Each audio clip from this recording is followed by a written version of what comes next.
Hey guys, Buckskin Dave here. Welcome to another episode. I got a few, first off, get you a cup of coffee because we're going to talk about some cool stuff here today. I got a couple projects working. The first thing I'm going to do today is, what I want to do is, I've got these 250 grain, they're hard cast. Lead, and I just bought them, so I mean I didn't make them.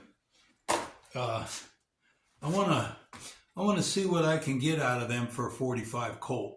To run, I'm going to run it through this one. This is Marlin, 1894. This one here has won me some cowboy matches. This is a good little gun. The Marlin's pretty strong. I don't think it's quite strong as the 1894 Winchester, but the 1894 Marlin is pretty strong. So I think it'll work. I'm not trying to make a 44 Magnum out of this gun. I just want to have something that I want to see if I can get something that's kind of neat to have, because it's nice. It's a nice, short, little, easy, light gun to pack around on, picnic or something. So anyway, let's just leave it open for now. So what I do when I'm looking for a load or looking for a safe load, okay, is I kind of figure what I want to get, and then I get the bullet, and then I start looking at different books and different options. And one of the books I've been working with,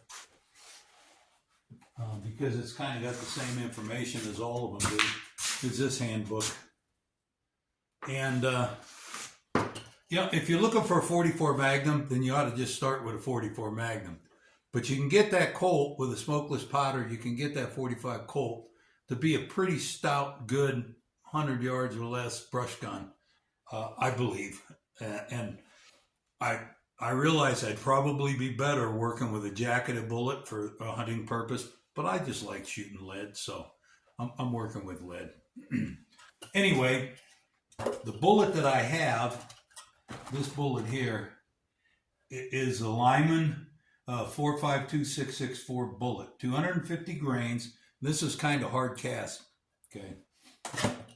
So I can get using Accurate.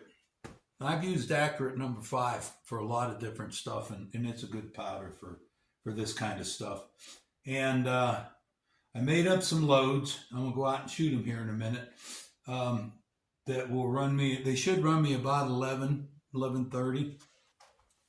And then there's another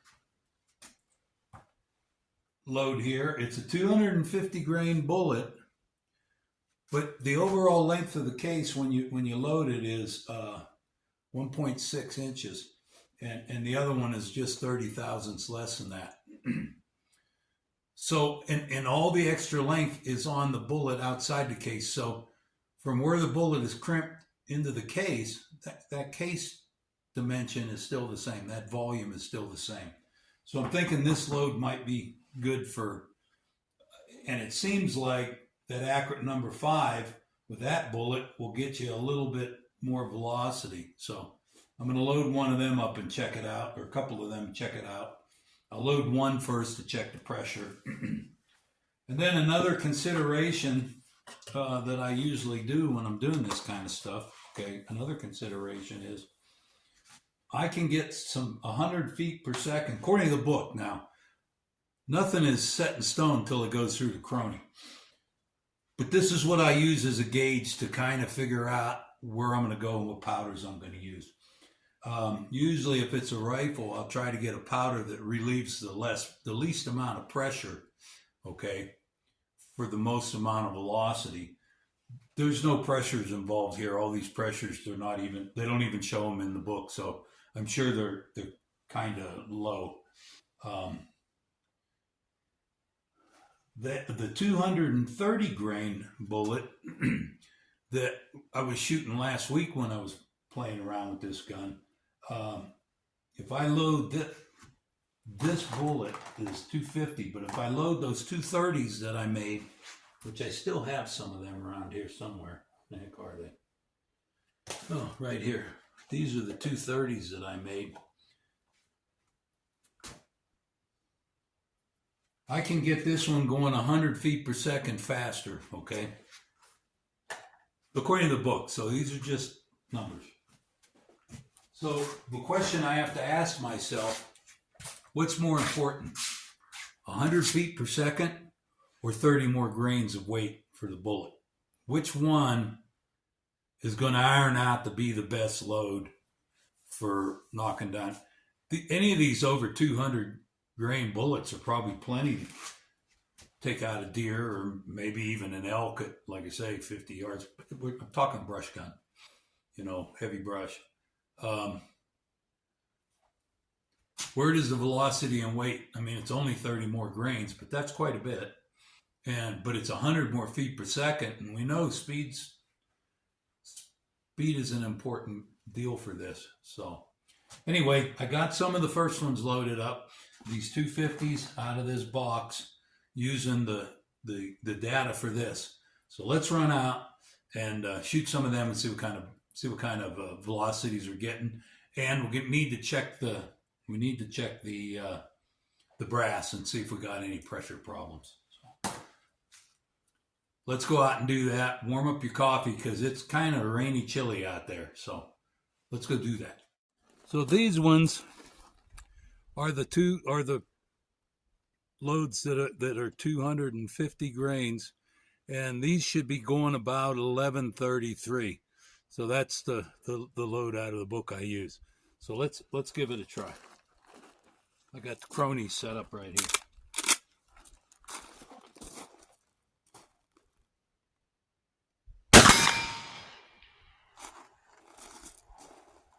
That first one was 1155.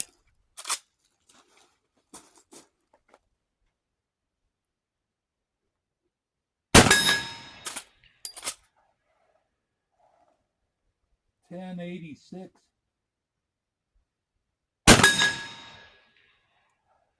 $10.89.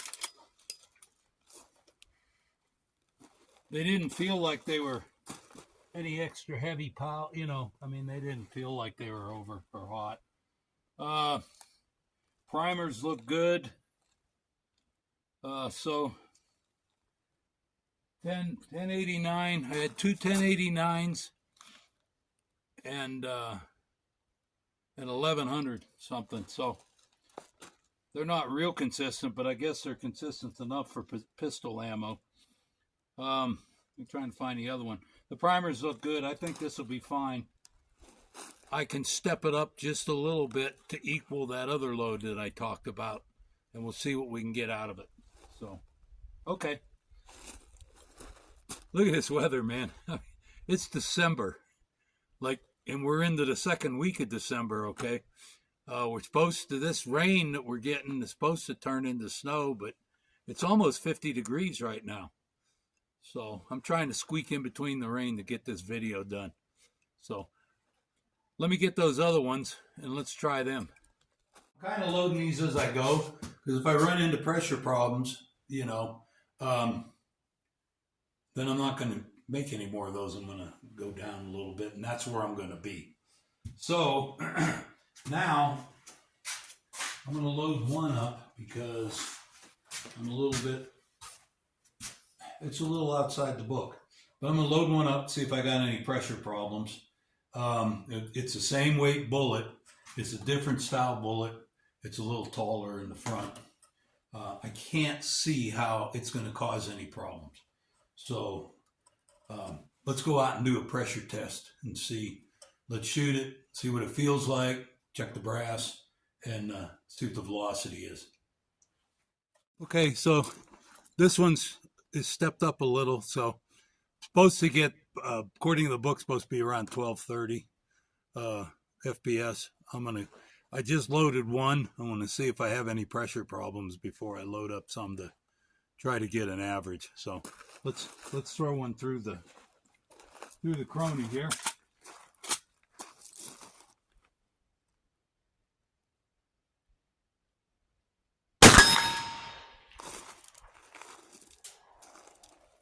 $11.64.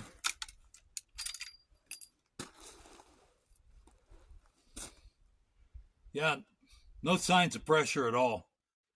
Okay, so those ones were pretty good. Or that one, pressure-wise, you know, the thing I look at is the primers. Okay, if they're like flat flush with the bottom of the case, you're starting to get to where you're having some pressure. Is it too much? You got to kind of add other things together. What I'm thinking is that's not too much pressure on those primers at all. The edges are still rounded. The dip from the firing pin is still rounded. It's not flat, and you'll notice a difference. There's no swelling of the case. There's no silver. I'm thinking that the pressure we're safe on all these loads. So what I'm gonna do next is load up a couple of more of the ones that are a little bit faster. What did we get on it? I didn't write it down.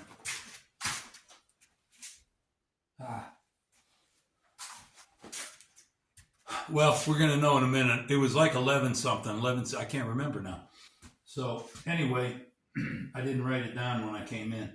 It's probably still on the thing. We're gonna shoot a few more and see what if it stays up at that just under 1200, and it's got a consistency to it.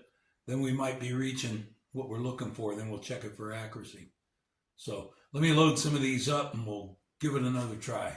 Okay, I think it's just got so much overcast. I need to take those things off of the crony.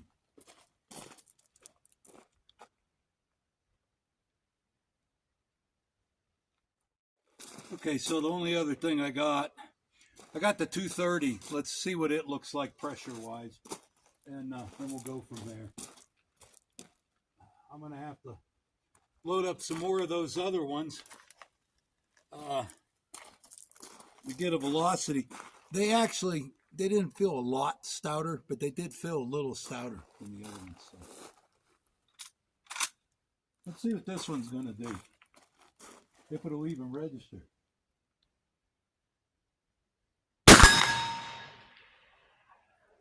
Okay, 230 grain bullet, 1200 on the money.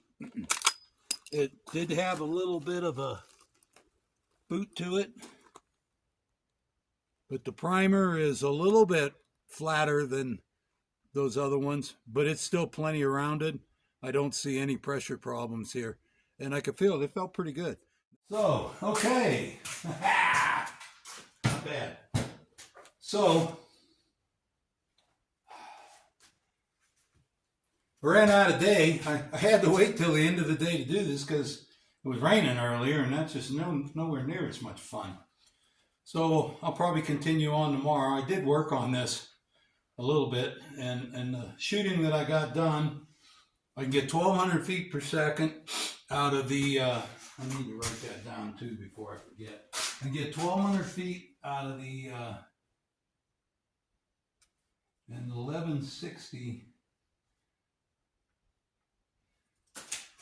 Get 1160 out of the 250 grains, and I can get 1200 feet per second, and that's just with the AA number 5 seems to be the one that gets you the best velocity with the least amount of pressure. The 230, I can get 1200 feet per second out of a 230. So what do I want to, what am I getting more out of for energy? Velocity? Velocity, I guess if you do the energy equals velocity times mass, you can run it out and see which one gives you more energy. Anyway, I'll continue on this as the weather continues to get better. We're supposed to get some snow down the road here, but we're going to have temperatures 49, 50 degrees during the day. All the snow that we had this morning, there was snow out there, and there isn't any now because it just went away. So anyway, that's all I got for you this time.